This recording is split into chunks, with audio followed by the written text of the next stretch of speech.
Noong Agosto taong 1876 na nagresulta sa pagsiklab ng himagsikang Pilipino.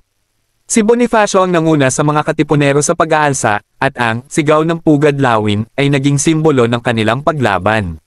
Sa kabila ng mga unang tagumpay, nagkaroon ng mga hidwaan sa loob ng revolusyonaryong pamahalaan, lalo na sa pagitan ng mga pangkat sa Cavite, ang Magdiwang at Magdalo.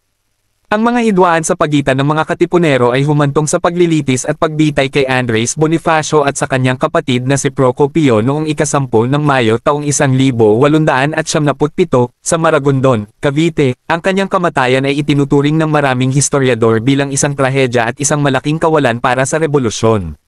Si Andres Bonifacio ay kinikilala bilang ama ng himagsikan at isang pambansang bayani ng Pilipinas. Ang kanyang mga prinsipyo ng kalayaan, pagkakaisa, at pagmamahal sa bayan ay nagbigay inspirasyon sa mga Pilipino na ipaglaban ang kanilang karapatan at kalayaan. Ang kanyang mga akda, tulad ng Ang Dapat Mabatid ng Mga Tagalog, ay patuloy na nagbibigay diwa sa mga Pilipino tungkol sa kahalagahan ng pagmamalasakit sa bayan.